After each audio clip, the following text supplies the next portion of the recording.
Good evening. We bring you the latest in the world of sports. I'm Paulo Del Rosario. We give you the conversations you want to hear from your favorite icons and athletes. I'm Dip Dipianco. In tonight's game plan, we'll get a preview of the Final Four action in the PBA Governors Cup. We'll also take a look at the big games in the NBA today as the race for the playoffs continues to heat up.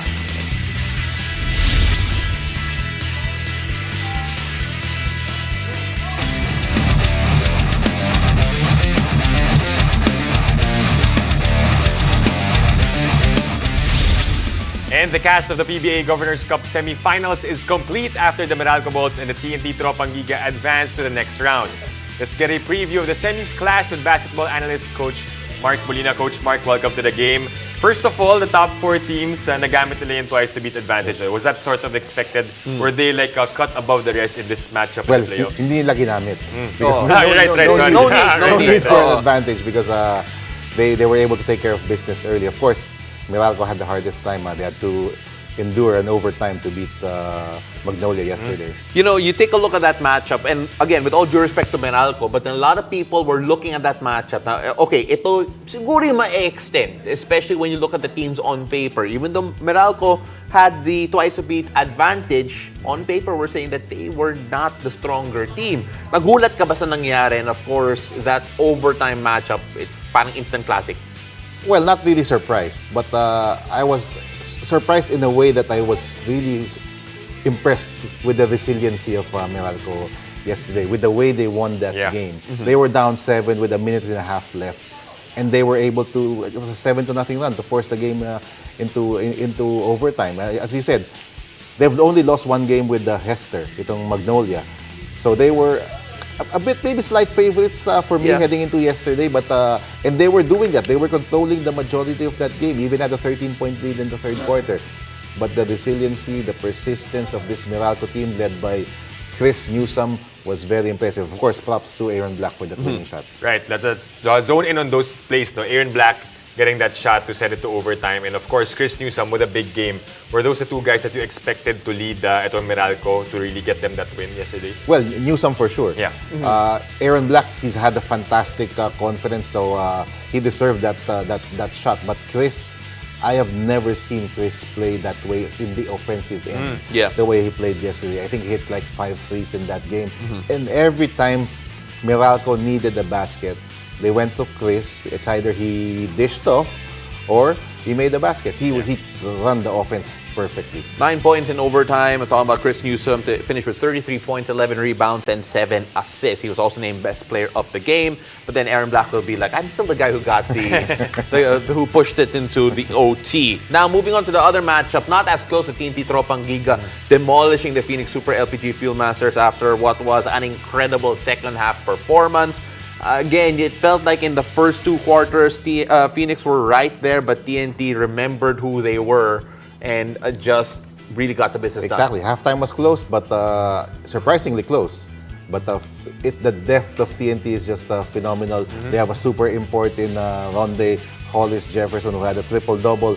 And then, I mean, you have a guy who's like the 9th man or 10th man from that team in Glenn Cobontin. You put him in, Coach Jolas puts him in, he delivers, hits a few, I think 5 threes in that game, and so they didn't need the scoring of their main guys because of Glenn Cobontin. Oh, that's been the story for TNT, no, Coach Mark. They had an import early on. Jalen Hudson, they were actually winning games, but they switched him with Ronde Hollis Jefferson. What is it with RHJ that's been working for TNT? Ano ba yung meron siya na wala siguro kay Jalen Hudson? Why is he the perfect match? He's a better all-around player. He can play inside. He can shoot from the outside. Very good passer. Very good rebounder. Extremely smart player. And the NBA pedigree is really clearly with this guy, Ronde Hollis Jefferson. They have not lost with him. Obviously, the locals are inspired by playing with such a good import who shares the ball. He's not a ball hugger. So he's the perfect import for this team.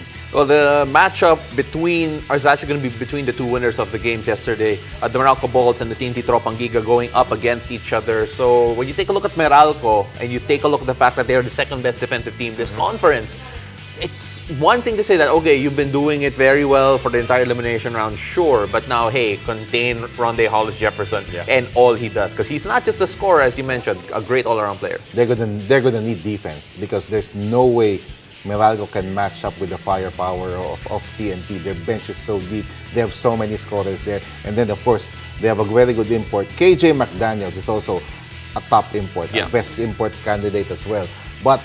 And he is also a good defensive player as an import. But his hands will be full to defend against RHJ. Although I don't expect him to be the primary defender. It's going to be Cliff Hodge for sure. He's going to be the guy who will be tasked to slow down Rondé Hollis-Jefferson.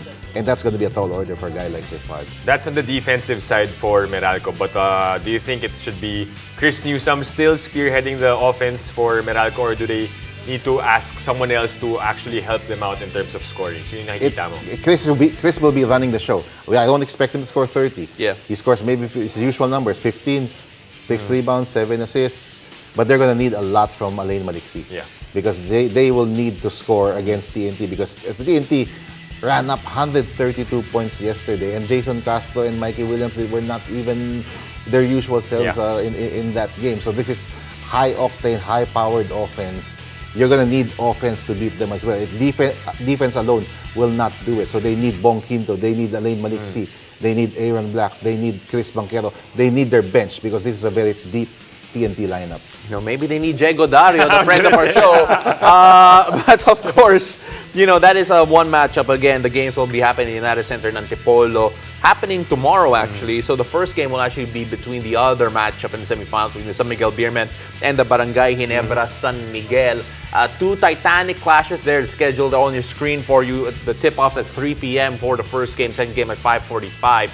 You take a look at the San Miguel and Ginebra matchup, Coach, and it's just, again, clash of the titans.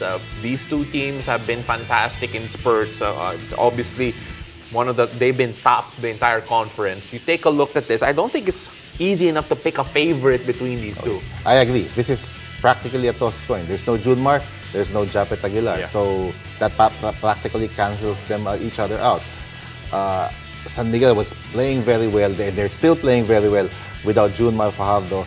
On the other hand, Ginebra, they've played the entire conference without Japet, so they've adjusted. And Christian Stan Hardinger is probably your best player of the conference. Yeah. So that's that. But I think I'll give very slight advantage to Barangay Ginebra because of Justin Brownlee and what he has done historically. We know what Ginebra has done in the eliminations and in the playoffs. But for San Miguel, we mentioned walang Japet sa Ginebra, walang Junmar for San Miguel. But of course, you know naman the impact of Fajardo on the Beermen side. Do you think this time around, CJ Perez, he will be the one asked to lead the team? Is he ripe enough? Is he ready for all the conferences that he's had with San Miguel? Okay, this is your team for now. No, habang wala pa si Junmar. He has to. San Miguel is going to play up tempo. San Miguel is going to push the ball with all their deep bench. You guys like Jericho Cruz, Lassiter, and of course led by CJ Perez. They're going to get all of their chances, a lot of touches with the perimeter-oriented offense here without Junmar Fajardo. They have the tools to beat Barangay Ginebra.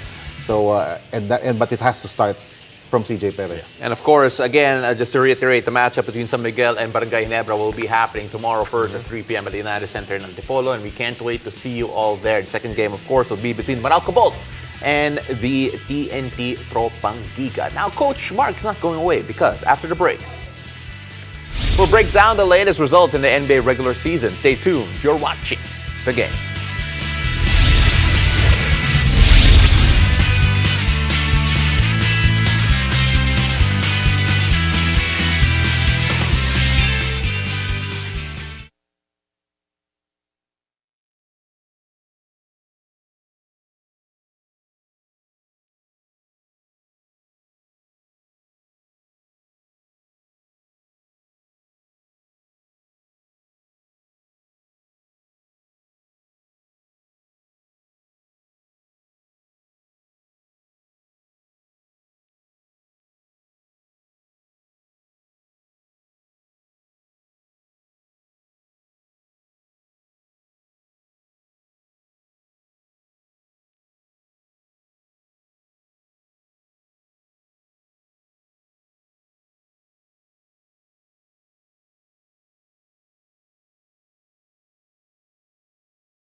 Welcome back. You're still watching the game. Now, after a full day of NBA regular season action, things are getting more and more interesting with the teams chasing in the play-in tournament.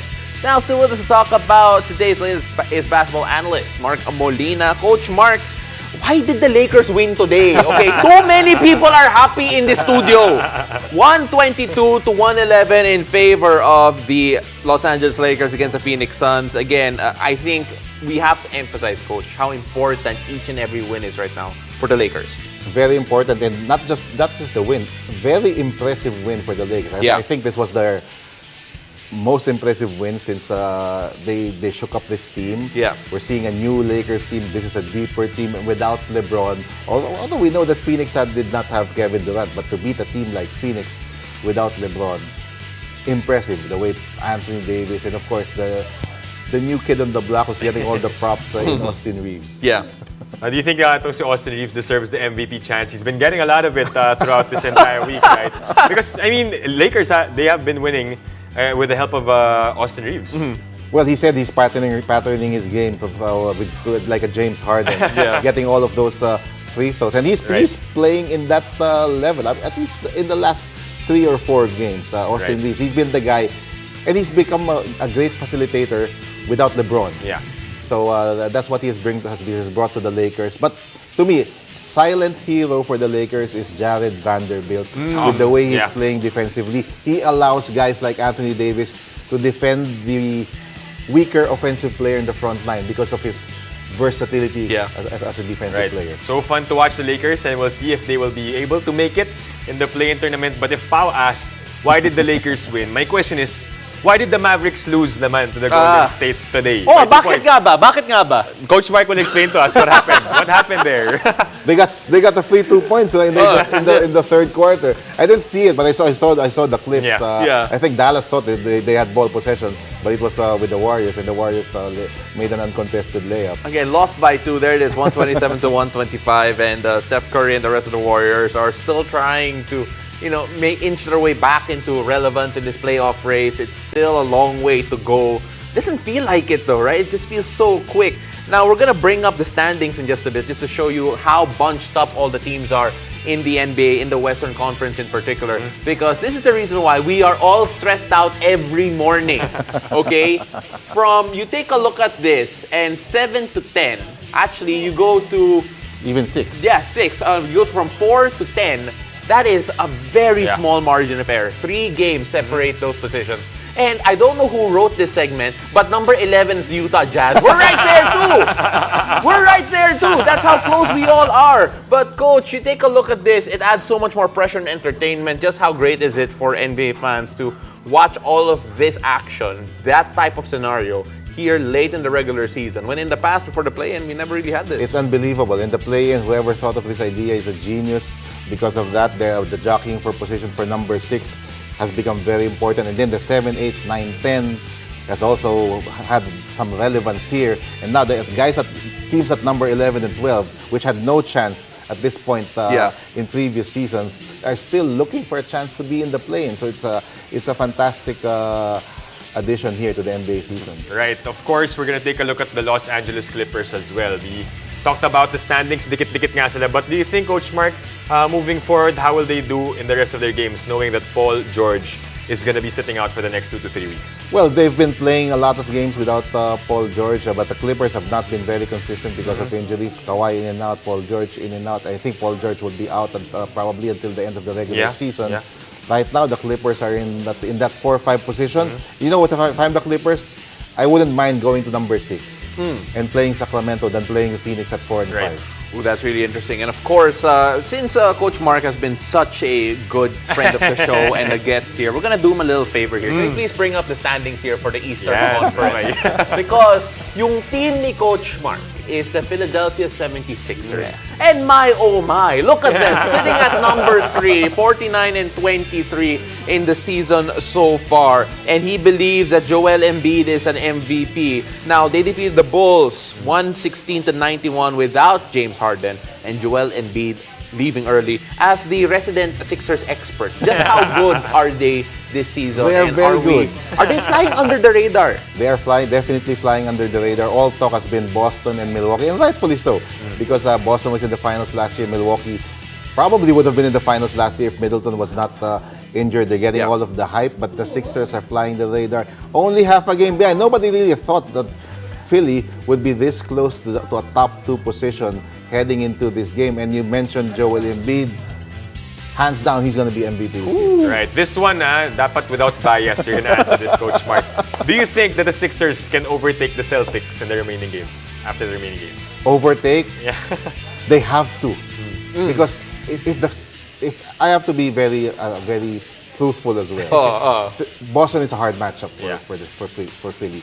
I actually think they have a better chance beating Milwaukee than Boston because of all the shooters that Boston has. Philadelphia has a hard time playing against a team with a lot of shooters. Right.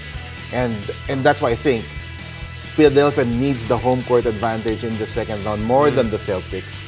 So I think they will get it because I think they will aspire to get number 2 more than the Celtics will. You know, that's going to be really interesting. We're going to see if that's going to happen. And just so everyone knows at home, if the Lakers lost today and the Jazz won, we wouldn't have this segment. I don't know why. I wonder why. But Coach Mark, maraming salamat. Really appreciate the time. Thank you, guys.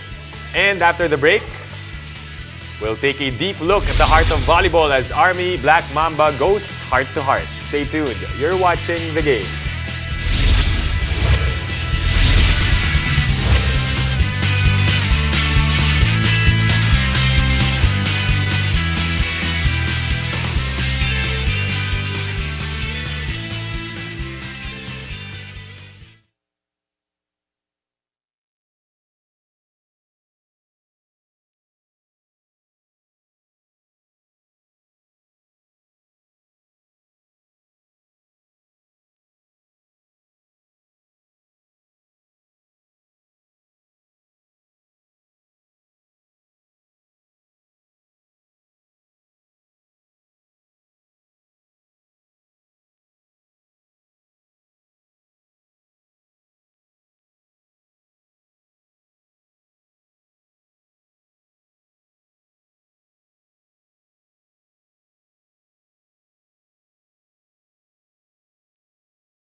Corporal Christine Agno.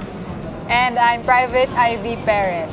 How did we first meet and what was your first impression? Saan ba? Feeling ko you up ate, di ba? You up. You up ba? Oo, you up. Oo, hindi kita napansin. Alit ko. Kasi malit ako. Bastos ka. Hindi, siguro nung unang meet natin, unang kita ako sa'yo, nung naglaban pa tayo sa UAP. Siyempre, as a setter, gusto ko pag bumali yung mga spikers ko, di ba? Oo. Deads agad. Siyempre, as a maliit, di ba? Quicker. How would you describe our relationship? Plastikan? Chance! Sa military, siyempre, as senior, junior, sa volleyball naman, okay naman. Masaya naman tayo. Masaya ka ba? Next question. Ano sa tingin mo yung biggest asset ko as a player and as a person? Ayusin mo nga. Biggest asset? Bukod sa legs. As a player, siguro yung hindi siya physical. Okay. Siguro more of more of ugali. Yung parang constant na nag-remind sa amin. Bilang ate. Okay. Kung paano kita nakikita inside the court, gano'n din kita nakikita outside the court eh. Malaki yung legs. Hindi, yung more of more of yung pagiging ate, pagiging senior, Okay. andun naman po. Yun. Okay. Ano sa tingin mo yung first step for me as a player? Siguro, next step mo as a player, gusto ko makita kita dito sa Army na talagang ikaw na yung senior. And syempre, not only sa mag-excel ka din sa military career mo, as in military Correct. career, i-emphasize natin. Yun, kasi sobrang, yun, gusto ko makita ka magtagal dito sa Army. And ang dami mo pang pwedeng ma-accomplish as a player and as a person. And if ever makamit mo yun, isa ako sa mga taong masaya for you. Bilang mga batang Army, Bata ka? Hindi. Okay. Bilang mga batang Army, do you feel any pressure to continue the legacy of Army legends? Oo, sobra. Kasi naabutan ko talaga yung mga pioneers ng Army. Iba yung expectation ko sa sarili ko, iba yung expectation ko sa team. Kung ano yung nakikita kong maganda na talagang Pwedeng ma-import. yes, sa inyo, yun din yung pilit naming pinapakita sa inyo. So, yun. Ang tanong, Ano? nakikita mo siya Hindi ako makita kasi malit ako. Okay. Next, last! What is the one thing you have always wanted to tell me? kahit hindi mo pa ulit nalalabas yung laro mo, proud ako sa'yo kasi andyan ka pa rin. Back to you, Boom! Same question! Okay. Gusto ko lagi sabihin sa'yo na be proud sa sarili mo. Kasi malayo na yung narating mo, di ba? Siyempre, lahat tayo dumadating sa lowest of lows natin, sa career, sa playing career. Pero alam mo yun, ibalik ulit. Ikaw, yung tiwala mo sa sarili mo, siyempre. Kasi lahat kami naniniwala sa'yo. And patuloy kami magtitiwala sa'yo. Kailangan kong i-accept yung kung ano yung nangyari ngayon kasi mas nahihirapan ako tanggapin kung ano yung nandito, ganyan. So, for me, ngayon, sa panahon na to, it's a yes for me. Ate Very Ping. good. Okay.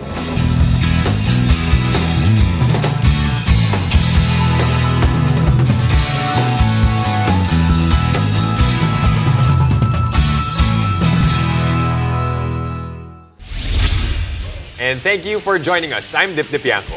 Catch us weeknights here on One News, One Sports, and One Sports Plus. I'm Paolo Del Rosario. This has been The Game.